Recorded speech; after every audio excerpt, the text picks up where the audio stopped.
Good morning, student. Myself Preeti Kohli will be continue theme 3 kingship, caste and classes. Now we take our subtopic 3.2 non-Kshatriya kings. Last topic 3 उस point 1 में हमने discuss किया था the right occupation. It means कि जो वर्ण में समाज जो डिस्ट्रीब्यूट किया गया था वर्ण व्यवस्था के आधार पर उनके ऑक्यूपेशन भी उसी के अकॉर्डिंग होते थे। अब नॉन क्षत्रिय किंग्स जो क्षत्रिय नहीं थे, according to the shastras only Kshatriyas could be king. शास्त्रों के अनुसार सिर्फ जो राजा थे वो ही क्षत्रिय, जो सिर्फ राजा थे वही क्षत्रिय बन सकते थे। Several important ruling lineage probably had different origin. The social background of the Mauryan who ruled over a large empire has been hotly debated. यहाँ पर जबकि हर उसमें रूलिंग या शासन इम्पॉर्टेंट था, लेकिन सोशल जो उनका बैकग्राउंड था, मौर्य सोशल बैकग्राउंड में जो उन्होंने लार्ज एम्पायर पर रूल किया था।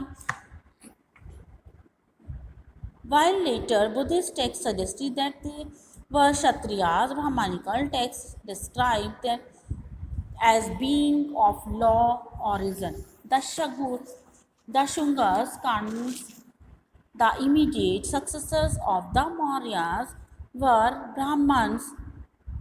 यहाँ पर जितने भी हमारे ब्राह्मणिकल थे, क्षत्रिय थे, वो सभी लोग उन लोगों ने लो ऑरिजिन पर डिस्क्राइब किया है। शुंग, कान और ये सभी इनके जो भी सक्सेसर थे ये सभी ब्राह्मण थे मौर्य वंश के। In fact political power was effectively open to anyone who could muster support and resources and rarely dependent on birth as a kshatriya। इसमें वास्तव में जो पॉलिटिकल या राजनीतिक पावर में, राजनीतिक शक्ति में ओपनली जो राजा थे बाय बर्थ क्षत्रिय के यहाँ जन्म लेते थे वही क्षत्रिय कहलाते थे। Other ruler such as the Shaka who came from Central Asia were regarded as malachers, barbarian और outsiders by the जितने भी रूलर्स थे ये सभी बारबन खुरखार जाति के लोग कहलाते थे। और ब्राह्मण्स ने आर्लियर जितने भी इंस्क्रिप्शंस दिए उन सभी में रुद्रदमन को भी उन्होंने डिस्क्राइब किया, जो कि बेस्ट नोन शक रूलर था। और उन्होंने रिबिल्ड किया सुदर्शन लेक को, जो कि हम चैप्टर 2 में भी डिस्कस कर चुके हैं। इस तरह से जो पावरफुल या बारबरियन मिलैच व फेमिलियर थे सांस्कृतिक ट्रेडिशन के according.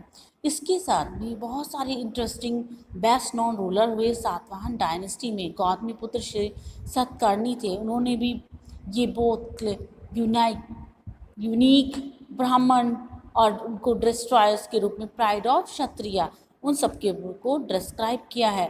He also claim to have ensured that there was no intermarriage among this number of four varnas. इस तरह से उन्होंने ये भी डिस्कस किया कि इन फॉर्न वर्णास में कोई भी इंटरकास्ट मैरिज नहीं होती थी।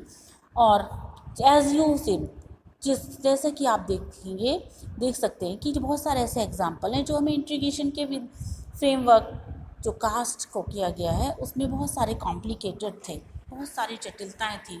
और सातवाहन ने क्लेम्ड किया था कि ब्राह्मण्स के अकॉर्डिंग थे, ब्राह्मण्स के अकॉर्डिंग जो किंग थे वही क्षत्रिय हो सकते थे, उनको ओथ लेनी पड़ती थी, शपथ ली जाती थी। और जितने भी ये वर्ण थे 4 फोल्ड वर्ण के रूप में डिवाइड थे और इनमें कोई भी मैरिज दूसरे कास्ट से नहीं कर सकता था। और उस टाइम पर जो प्रैक्टिस था एडोगामी और इंस्टीड द एक्सोगामी सिस्टम को रिकमेंड किया गया था।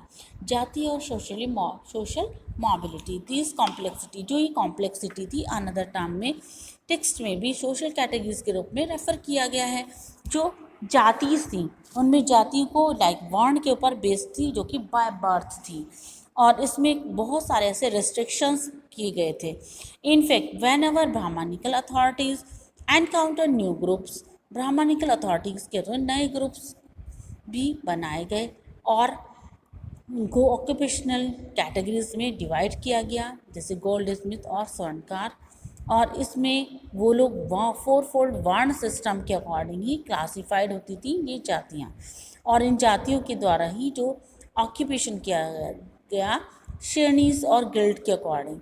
वी सेल्डम, अगर हम देखें कि जो डॉक्यूमेंट है, रिकॉर्ड हमें मिलता है यहाँ पर हिस्टोरियंस के द्वारा डिफरेंट ग्रुप्स में, और इसमें ये इनका जो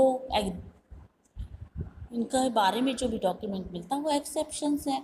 our interesting stone inscriptions found in Mandsaur, जो कि मध्य प्रदेश में है, उसको भी हिस्ट्री में रिकॉर्ड किया गया है। गिल्ड और सिल्क वीवर्स को, जो कि गुजरात में रहते थे। इस तरह से बहुत सारे ऐसे डिस्क्रिप्शन हैं, वो हमें जो ये लोग इन ग्रुप्स ने श्रेणी ने जो माइग्रेट किया उनकी डिस्क्रिप्शन भी अलग अलग जगहों से हमें प्राप्त होते हैं।